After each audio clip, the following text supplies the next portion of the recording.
I named this the rebirth for a big reason.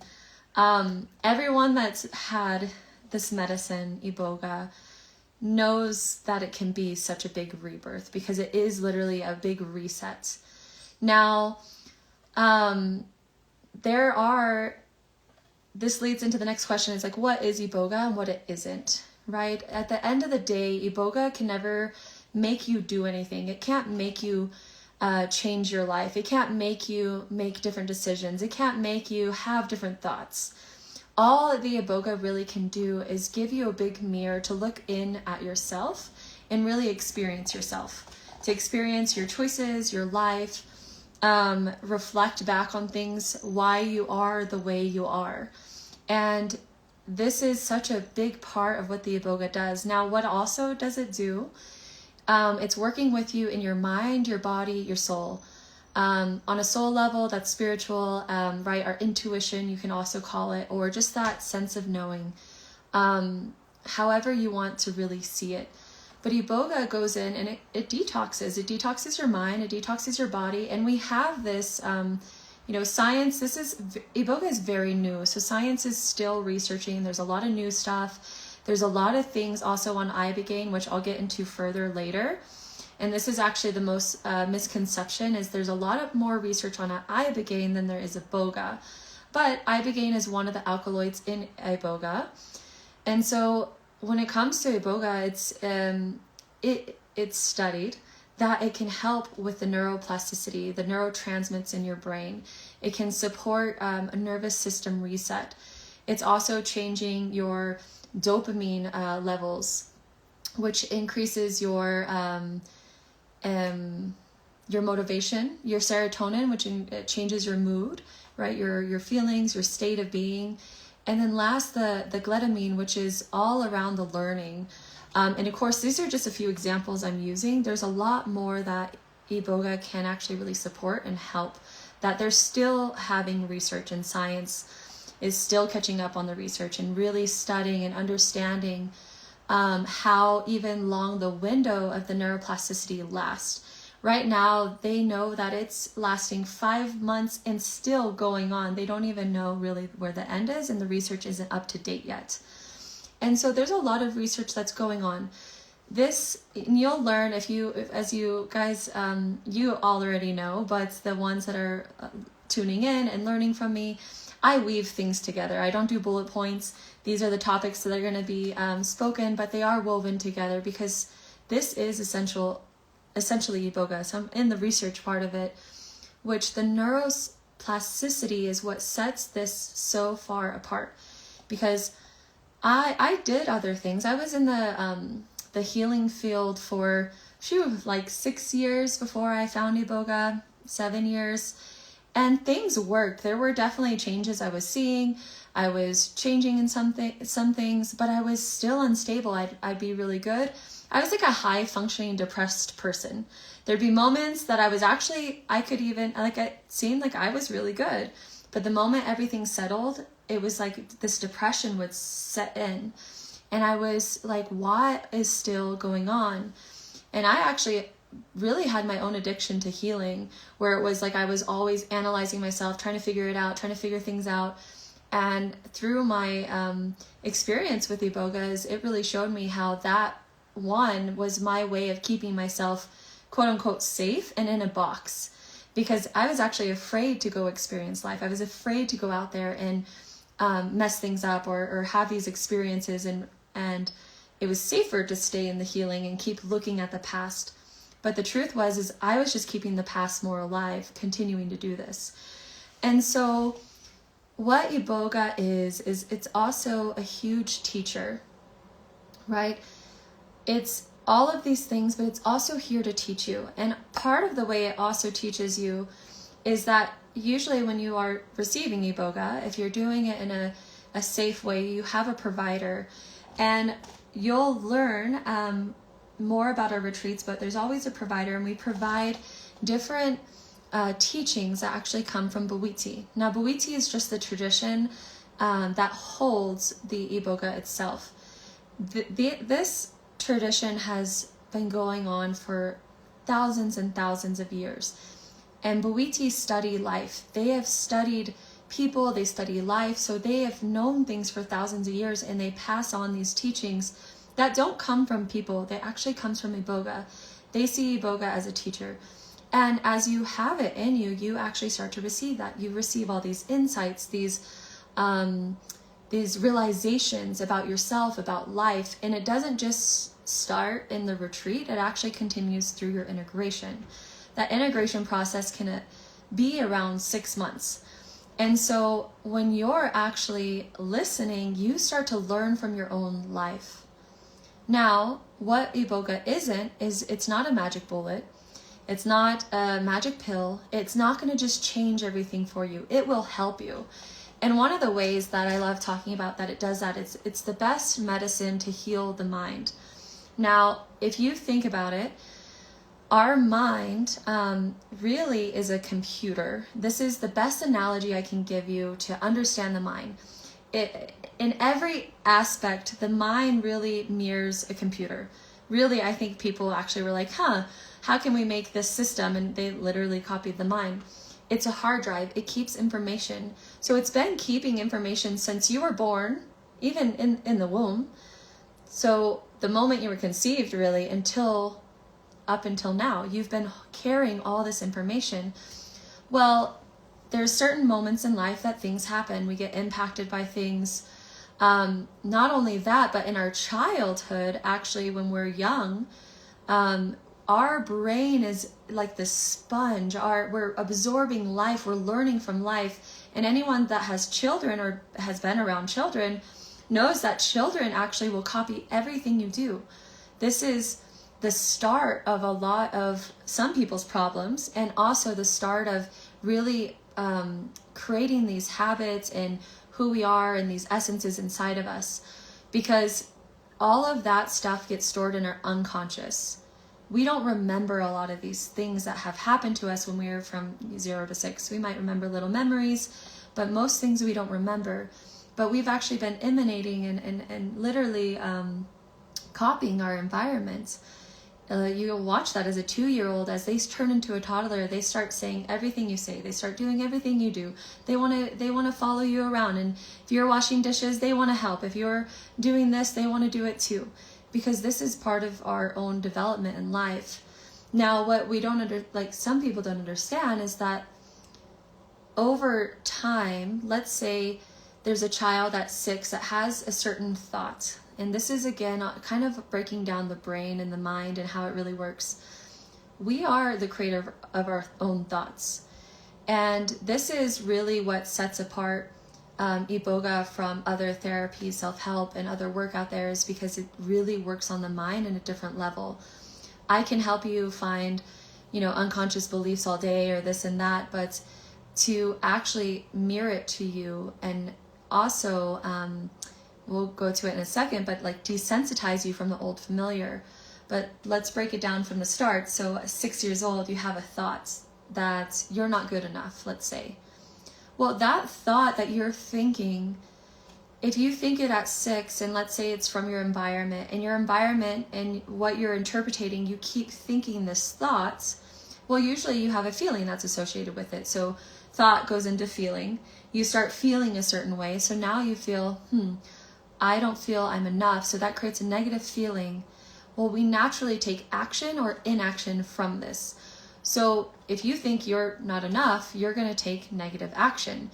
You're going to not do things. You're going to make yourself small. You're going to hide. You're going to all of these different things that can happen because of this thought.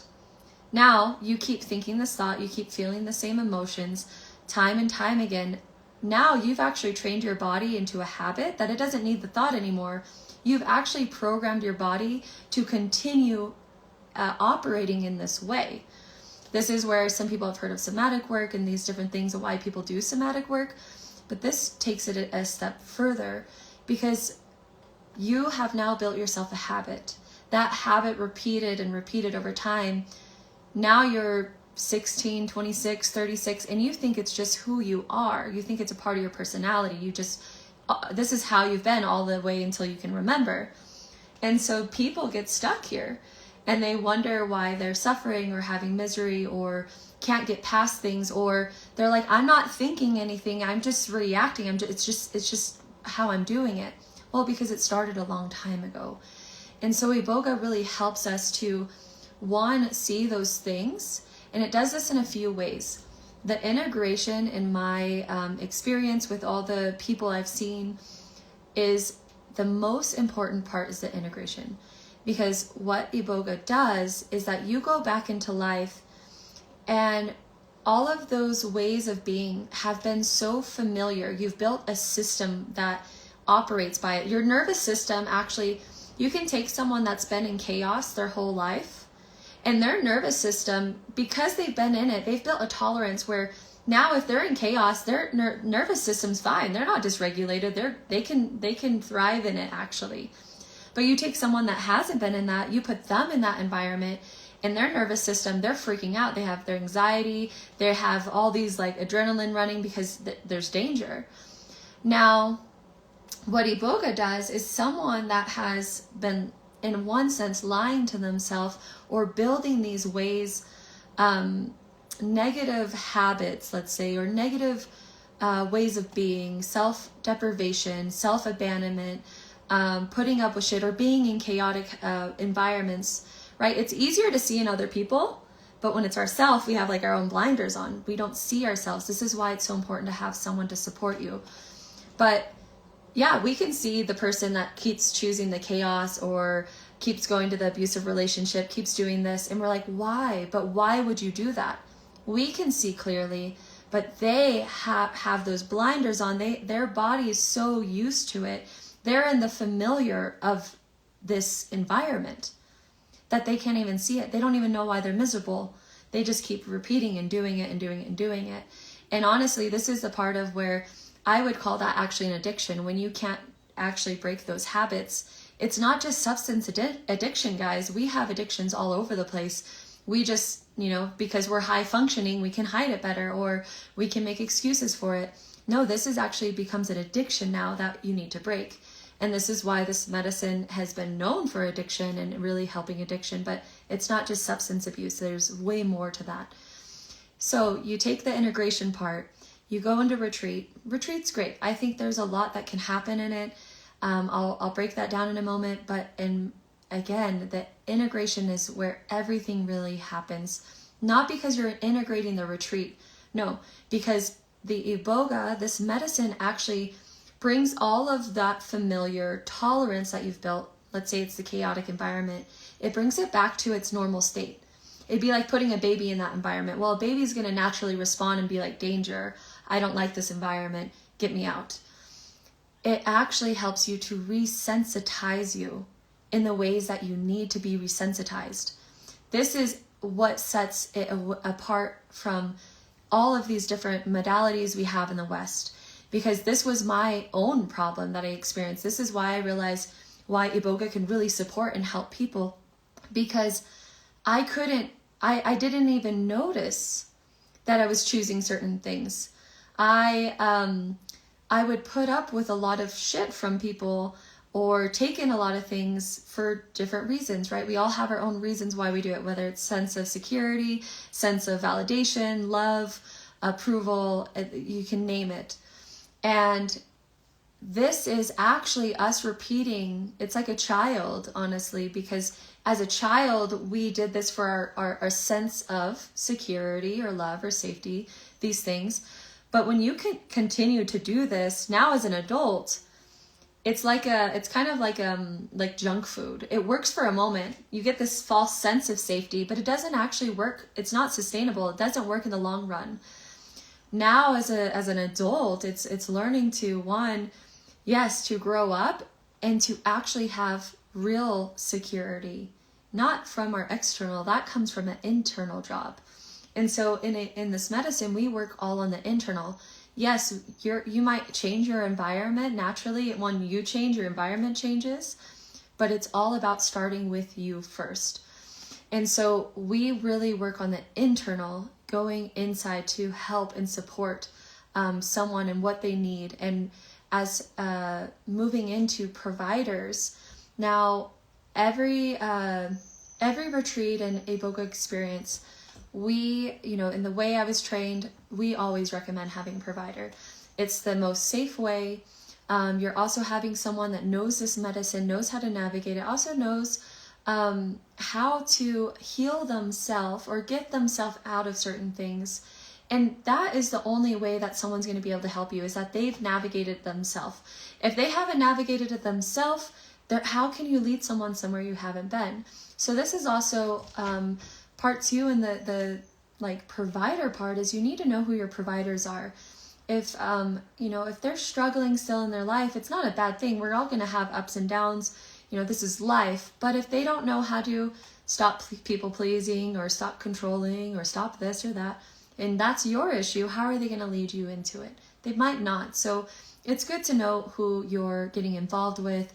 Who are their teachers? Where did they learn from? How are they using this medicine?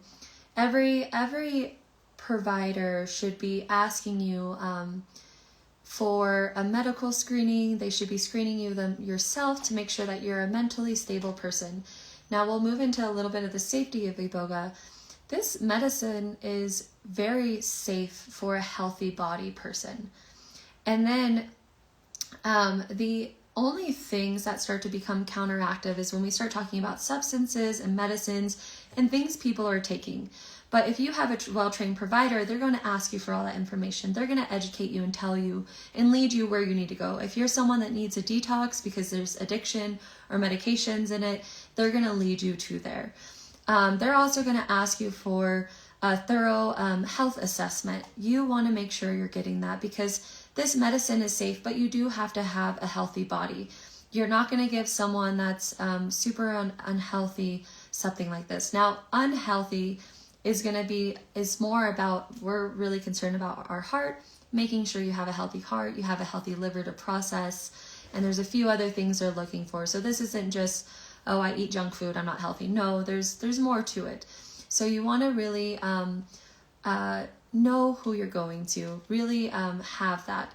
Now, the other part of the safety that I will now bring Iboga back, because this is the biggest thing that's on the website. If you go and research Iboga, you're going to hear a lot about Iboga. They're not the same.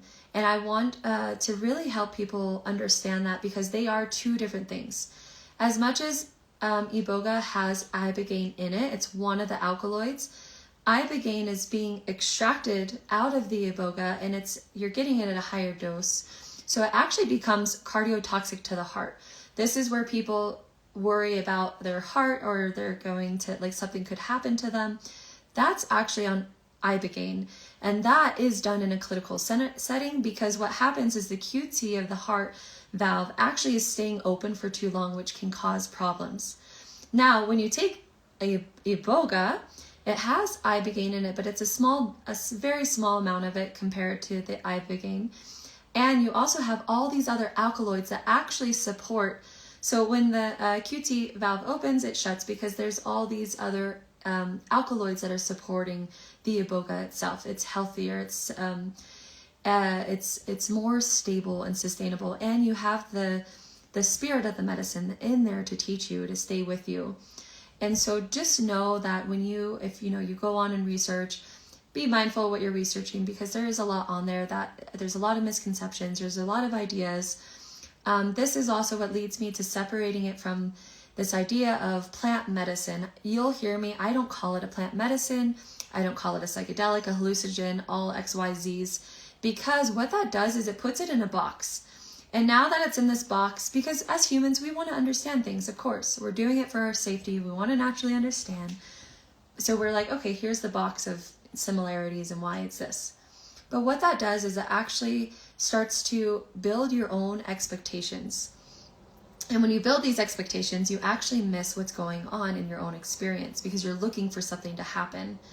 I don't label it as any of these things, because one, how we are trained to use it is for healing purposes. In Africa, they use it a completely different way. They don't use it the way we use it. They have actually built, and this isn't everyone in Africa, let me make that very clear. This is, our teacher specifically has worked with Westerners for over 20 years. and has seen how this medicine really works with people, how we're different in the Western world, how our minds are way different, our behaviors, our habits, all of these things. And in Africa, they use it for their major initiations, which are 4 to 5 major initiations in their life. Otherwise, they're just living their life. They might take it for work. And when I say work, like working, they do a lot of healing.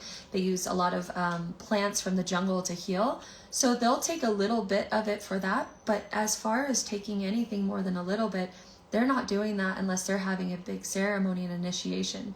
Now for us, we need something different. He's learned that we need this first detox that the Iboga can support and help us to clear the mind. And then, and our bodies. It's amazing, and everyone is different, but the amount of healing that can happen is incredible. And that's going to differ from person to person, depending where you are in your states. But I've heard a lot of miracle things happen in healing in minds, but it just really depends. And so the other way that it's different, and why I really want to talk about this, is because a lot of other things kind of, two things is I've seen people use it as an escape, because these other plant medicines actually take you a lot outside of yourself.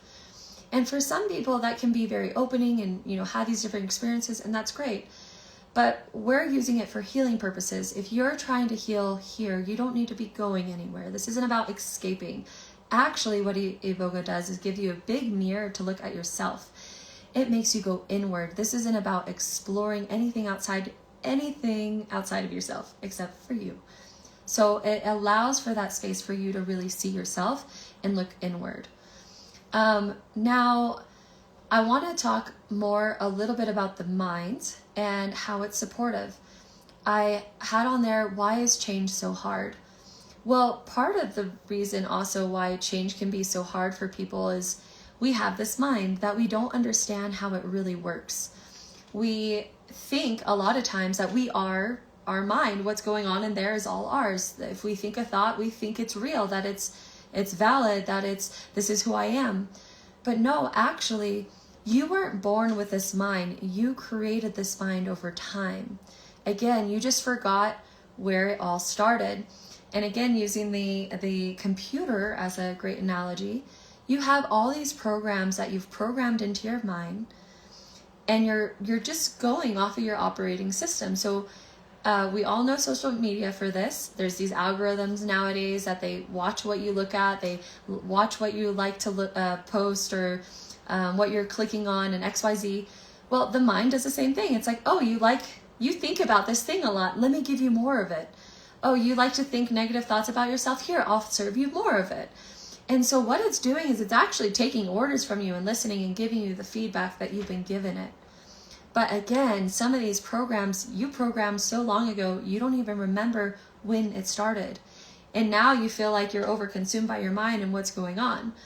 Well, this is one where the Iboga can support, because it's been a recorder for every moment ever. It's like going into a house and you notice you go in this house and it's like, wow, this is a house of a hoarder. There's things everywhere. Holy crap. And it's filled.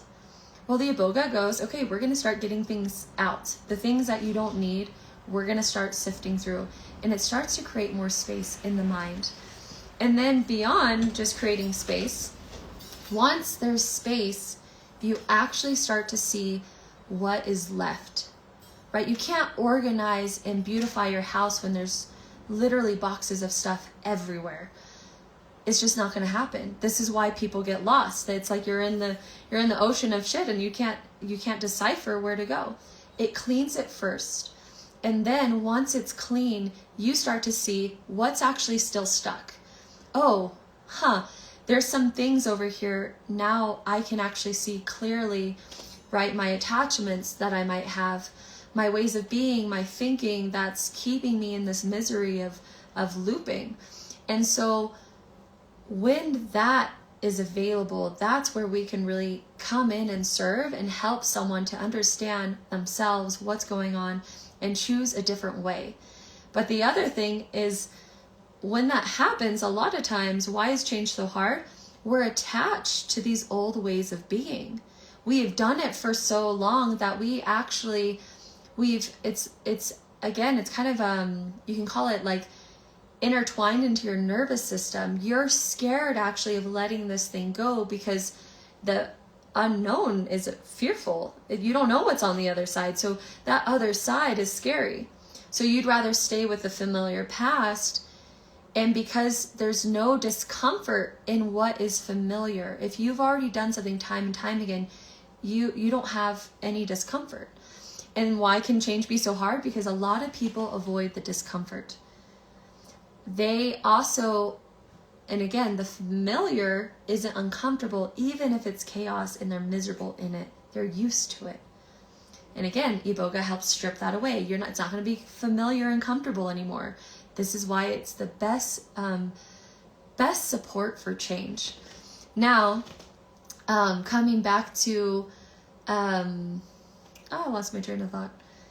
Coming back to the mind and how we can get attached. There's also the other part is the identity.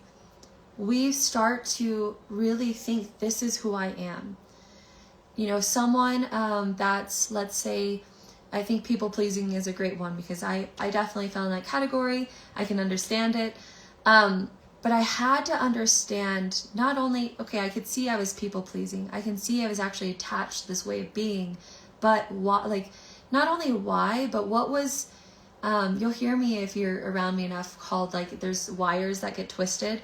What did I twist? What did I think I was actually doing when I was pleasing? And what I discovered is I thought that was actually what is loving. And I was scared if I let go of that pleasing piece, I wouldn't be a loving person, which is absurd once you actually break it down, because that doesn't make sense. It's no, you can be loving and not pleasing, because the truth is pleasing can actually be very manipulative. It builds resentment, and you never put yourself first. So you're going to be miserable because you're pleasing everyone else and you end up with nothing. So there's a lot to uncover, right? Everyone's an individual. They have their own individual experience, their own things going on with them. And that's why, again, you want a provider that knows they've done that. They understand there's going to be these little things that you're attached to. And that's the thing, is when it's so close to our safety and identity, we get resistant. Someone starts pressing on that and we're like, get away. Because again, there's this fear of the unknown. It's the reason we do is because that's when you know there's juice somewhere. There's something on the other side of that. If something didn't bother someone, they wouldn't get upset about it or resistant to it. There's actually something on the other side to be observed, to be witnessed, to an insight that can set someone free. And so we help to support what's really underneath some of these things. What's it going to take for someone to finally shift and not be so identified to this old identity? Because again, we're creators. You actually created this identity, which means you can create something else. But until we realize that there's a benefit to it and there's also a cost, and does the cost outweigh the benefit? Does the benefit outweigh the cost?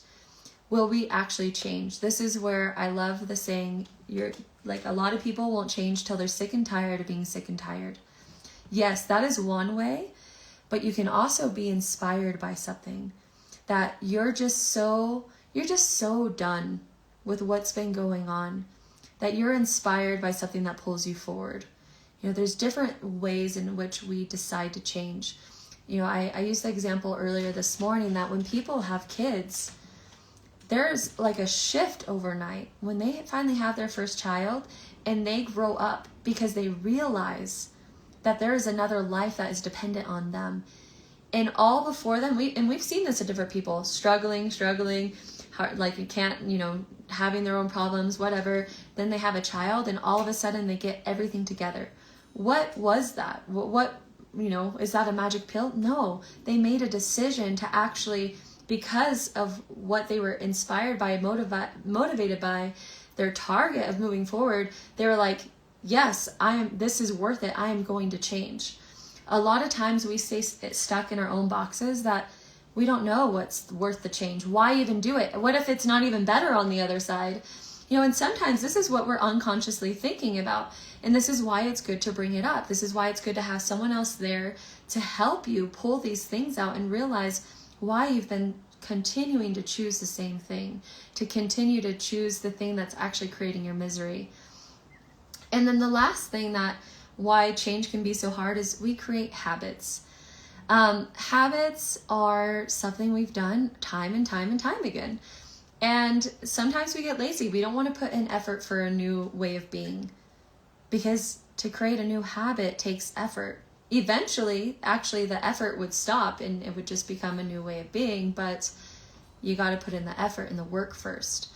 And again, this is why this medicine can support that change, is because that neuroplasticity becomes easier for change to happen. Again, it's not going to do it for you. It's not going to happen overnight, but it can support it. So let's say, let's take a trail, for example.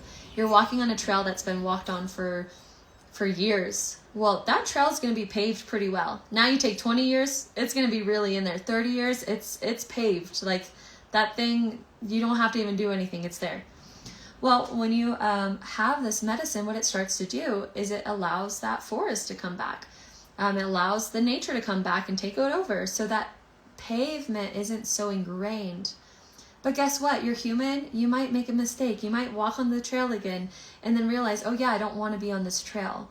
Because again, if you take this medicine, you have to be ready for change, because it is going to show you immediately when you start going on the old paths that aren't actually good for you. But what it also helps you do is it supports new change, new ways of being. And it allows that to be easier. And the less you give attention actually to these old ways of being, whether it's thoughts, feelings, things outside yourself, and you stop giving that attention, it actually stops showing up as much. And the less weight it actually has over you. I call it's like a plant. If you stop watering it, it's going to die eventually. And maybe a weed comes up, but it's like so weak. It has no more hold. The less and less you give it attention. And it allows it to go. The other thing that can be hard with change is not accepting. There's a lot of times that people are struggling to really accept themselves, their lives, where they're at. And that creates resistance. There's like this resistance that you're constantly fighting and battling within yourself, because you're battling in reality. Reality is what's right here. But when you finally accept things as they are, it frees you. That is the biggest freeing moment, when you can just accept the way your parents are, when you can accept the environment you're in, when you can accept who you are, when you can accept things, that actually opens you up for more possibility and more opportunities for yourself. So let me move towards, let me just look at my topics and make sure I went over everything so far. Let's see. All right. So I will talk a little bit about the retreats, and then I would love to go into some Q&A and just see if you guys have any questions. So this is a short little snippet of what is Iboga, right? And there's a lot to say. Everyone's such an individual. And because integration is, I find, the really crucial part of where change can radically change, and having that support can be so helpful. The way I run my retreats is that I do an integration program. It's so important. No matter what you do for yourself, what you have, it's nice to have someone that understands this medicine and what's going on in your life. So when you do stumble and fall, because you're going to stumble and fall, because you're human and you're going to make mistakes, it's nice to have that reflected back. Because again, it's going to bring down all your tolerances down to zero, and you're going to go back in life, and some things might feel shittier than they did before, but it's meant to, because it's not good for you. If it was good for you, it will actually feel better. And this is the other thing why I'll kind of share on before the retreat, is that a lot of times what people, they wait till there's like this breaking point. And what happens is they have this tolerance for putting up with things for so long, till they it's like they have this cup that eventually they can't nothing else can fit in there. You start pouring more in and it's exploding out. And this is the moment that finally wakes people up, because before then they were numb to it. They could just take it till they met a new threshold. And then they meet that new threshold and it explodes. And this could be where it's like, it's not even a bit like what's happening as it isn't actually hitting what the true root is. It's like that last final little, what do they say? The straw that broke the camel's back. It's just that one little piece, but it's all related. And this is why people can end up confused. They don't know what's wrong with them. They don't know what's going on. Their depression all of a sudden is at a high. They feel it at like 100, when before they were numb to it. They didn't notice the in-between till it got too overwhelming. And again, this is why having this medicine can really support that, because your tolerance for all those things go back down to 0.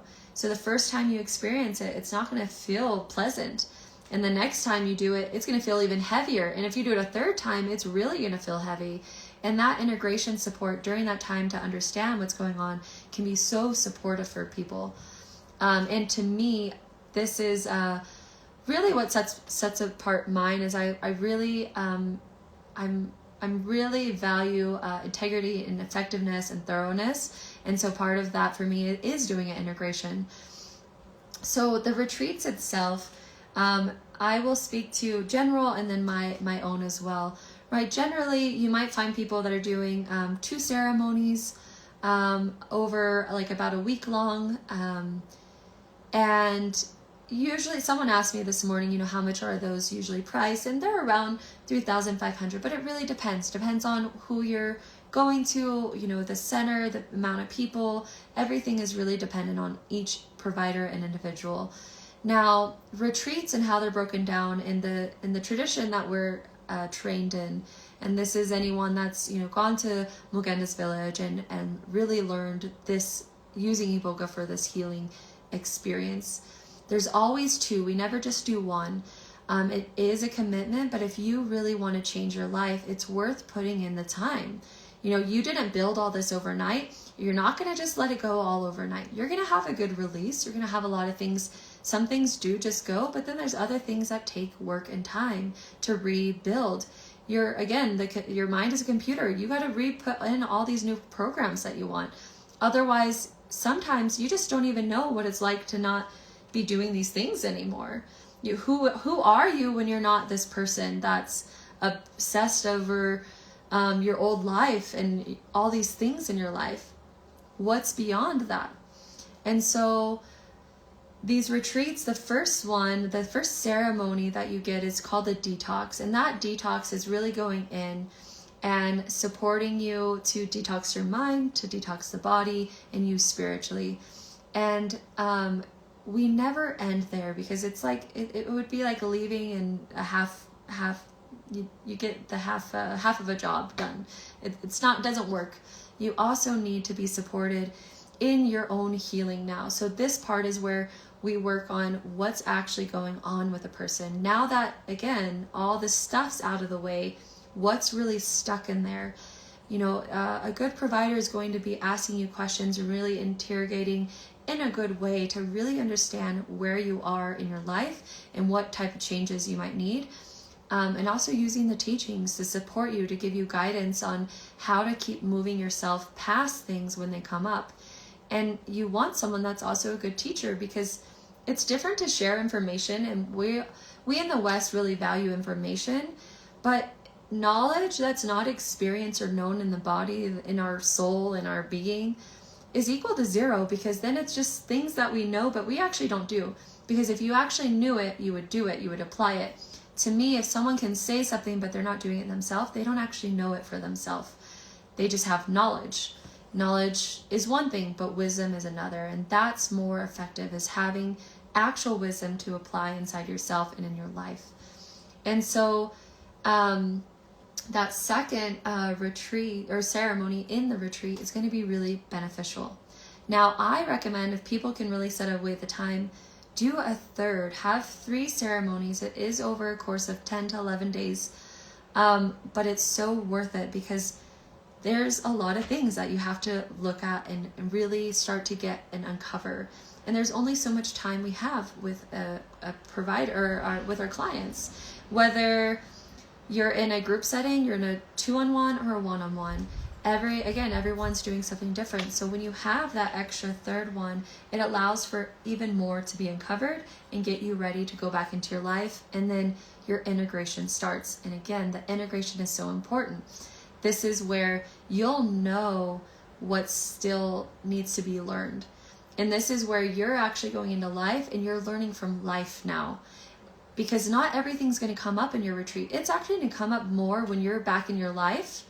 And this is the most important time to be exposed to more things, to more environments, to the things you were choosing before. Because if you just keep yourself in your house, you're not going to learn much. You're going to stay in your house and there's not a lot of things happening.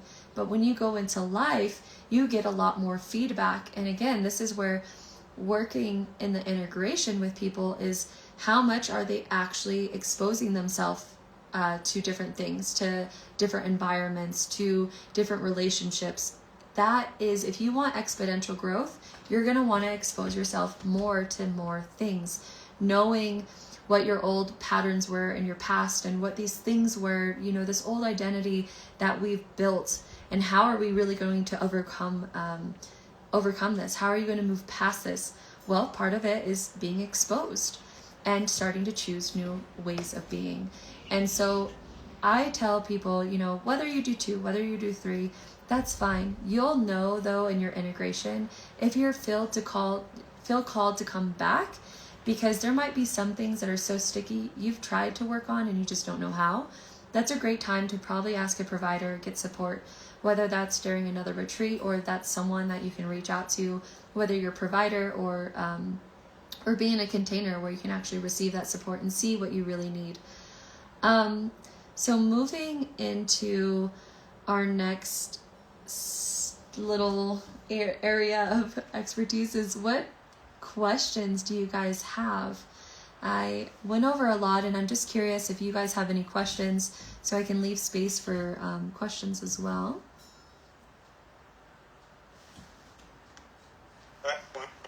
Yeah.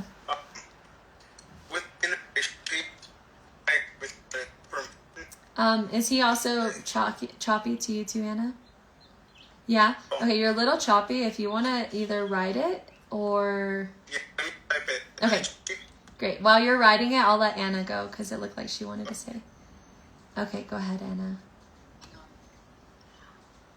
I don't have anything come up at this moment. Oh, okay. Coming up in that, sorry.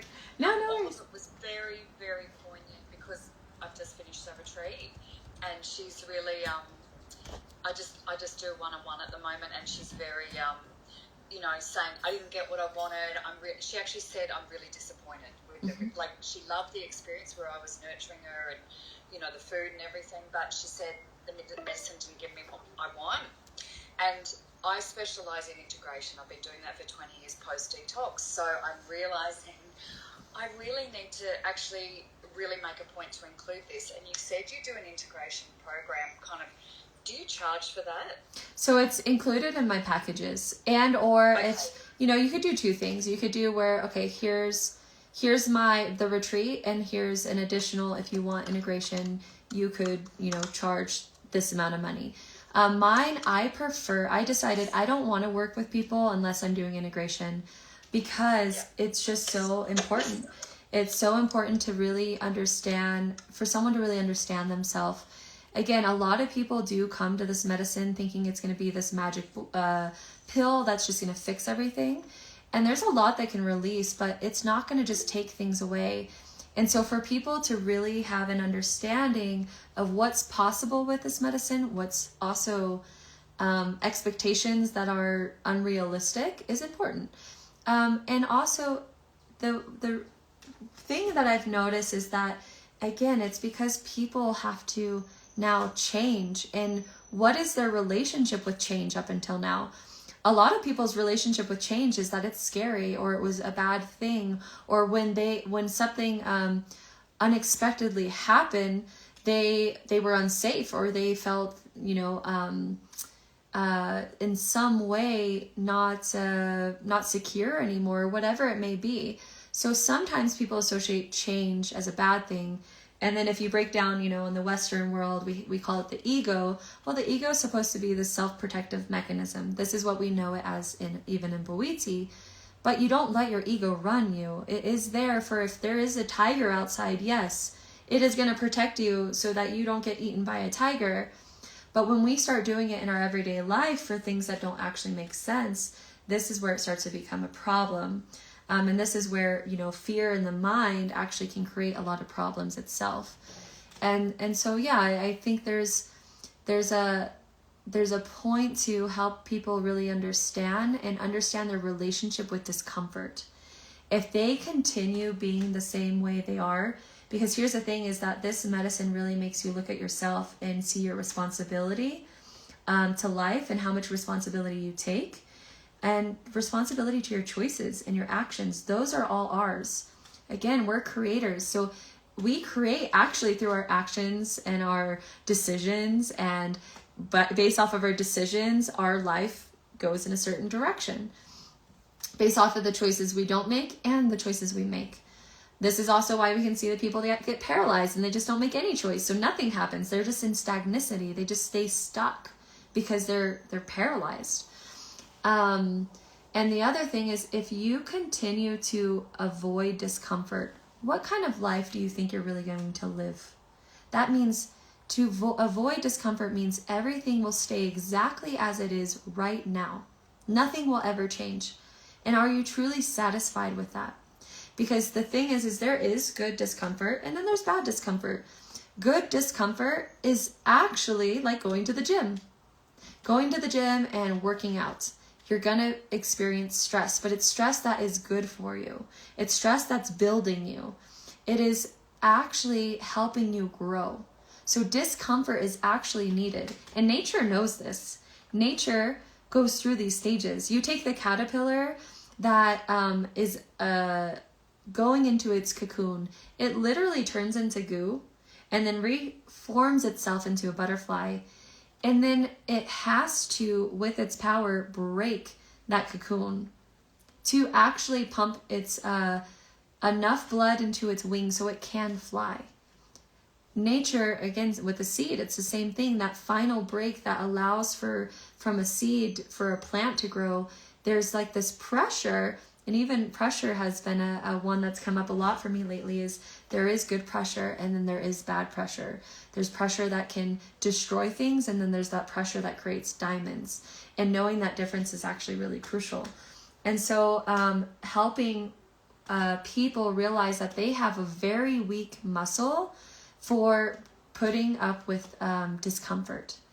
And what do we have to do? Well, you can't just jump from 0 to 100. Sorry, if you're at the gym and you have never lifted, you're probably going to have to start with a 5-pound weight. And you're going to have to slowly build your muscle up. Same with this. If you have discomfort, avoidance of discomfort, and your muscle's super weak, you're going to have to, again, expose yourself to situations to build that muscle up. The more you expose yourself, actually, the more you're going to grow. So, yes, question not, but this is, this happens, and this is, especially as a provider, this is gonna happen. You're gonna see this, and it's like helping, you can do your best to help educate people before, but at the end of the day, there's gonna be some people that are disappointed because they are looking for that magic pill. Sorry, Brian, just a little extension of that. So in your integration program, what do you is it like a couple of months or is it like a few calls? How do you usually formulate that? Mm-hmm. Yeah, so one is that so the way I've organized is I have different packages, right? So people that really, I think money can be a block. I know money can be a block sometimes. So it's helping support someone to really, where are they? What can they actually afford? And at the place I'm in is like, this is the service and this is what I can offer, and they can either meet me or not, right? It's just knowing that and knowing what you can provide. So you can have a smaller tier. And for me, my smaller tier would be Again, I like more intimate groups, so I really don't prefer to work more than like 4 people. If I have 2 providers, great, because we can still get a lot of quality work done. And those might be closer to, for me, 4,500, and we're going to just work in our integration for 3 months. But those 3 months is going to be a group integration. Again, you're paying for you're getting what you put in. And so if you want the group experience, you're going to stay in a group container, and there will be teaching and support one-on-one, but it's not going to be as much one-on-one unless they wanted to upgrade, right? And then I have a 2-on-1 tier and a 1-on-1 tier. That's going to be more a luxury experience, right? Because you're having a lot more one-on-one experience. I actually do retreat work, so I can really understand where someone's at. Then the retreat work and hunting and doing all these things. And then all of that is actually helping me build the integration work, so I know what they really need. And so in those higher tiers, I am going to do one-on-ones with either the 2-on-1s or the 1-on-1. And for me, I've noticed that people need a little bit more support up front, and then you can start to stagger it out. And it's really asking yourself of how much can you give and where are you? How much do you want to support? I think that first month, 3 calls in the month is great. 2 calls in a month is great. You know, having a time where they have a week off to continue to experience life. So you're having, let's say it's bi-weekly calls. Well, then you're getting on that first call, you're evaluating, all right, since the retreat, what has been coming up for you? What are you noticing in your life? What choices are you making? How are you noticing that? How do they, I don't like to say how do they make you feel, because we do create our feelings, but sure, we can navigate it in that way. But what's your experience when you're choosing those things? And it's like, oh yeah, I feel like shit. Yeah, okay, so let's look at that. What's really going on? And helping them to start to, who are they actually becoming and want to be is very important. Instead of continuing to look past and then their past, it's like, no, let's rebuild. Who are you being now? And a lot of times, a lot of people actually need to start with their love for themselves. So it's building a relationship with themselves and love for themselves and actually even knowing what that is. And so this is where I would be working in and making sure they're taking action, and where are they really at. And people that are really invested are going to want to have more of that one-on-one time. As far as tips, Brian, so Brian's question is, can you share some integration tips? For example, someone dealing with feeling not good enough, how to support them as they go back into their life? Yeah, that's a great question. So first off, I would really look at if someone's not feeling good enough, again, they're going to take certain action and they're going to avoid other actions. I want to understand their world. You're taking those clients and you're really getting into their world. Well, specifically when they don't feel good enough, what are they avoiding in their life? And what I'm going to have them do in the integration is, okay, now we're going to slowly, one by one, expose yourself to these things. Like for me, I had one of these, I had the same thing. I didn't feel good enough. So what did I do naturally? I hid. And when you don't feel good enough, you don't actually try and achieve a lot of things. Or again, everyone has their own comfort where they have and where they haven't. And it's understanding what that really is. Again, Brian's was in the last training and has heard me say this, but it's like some people can hide things really well. They could look very high functioning, like they got everything going on, they're achieving and all these things, but they could be completely depressed underneath it all. Or the nice person that's being nice to everyone, but actually they got a lot of anger under there. And so it's, as a provider, this is our job to hunt and understand what's really going underneath those masks and going on. Because I would say that I'm not good enough is also a mask. It's a mask that someone's wearing. And so I would want to make sure and encourage that they're exposing themselves. What are you avoiding in your life by continuing to believe this about yourself? Because usually I'm not good enough is a lot more inaction than action. And so, I know that's one of your examples. For everyone else, it would be similar. Where are they struggling? where are they at in their life, and what's going to help them grow. What type of exposure do they need? You know, is it relationships? Because the thing is that we can't just because we take Iboga doesn't mean we're just gonna just grow and we're like where we want to be. No, you have to be where you are. If you're someone that you've never really learned a lot in relationships because you've been hiding from them, well, guess what? You're going to have to start to show up and expose yourself to friends, to people, whatever it may be, and start to actually build these skills. That takes experience and time. And so I would be using this integration to understand what's coming up for them and also helping to rebuild them into who they want to be. Because they are going to face moments where there's going to be discomfort. They're going to come up against resistance. They're going to come up against their old self. So a lot of times what I actually end up doing in my retreats is I'll have them identify all these old ways of being and behaviors that they're so like repulsed by, they don't want to be anymore, they're so done with, and what does it look like to move beyond. I just realized our time here is going to be ending soon. Okay, I do have 3 more minutes. Good. I didn't want it to, sometimes it just clicks off, and so I hope that also gives you enough feedback to understand that integration and support.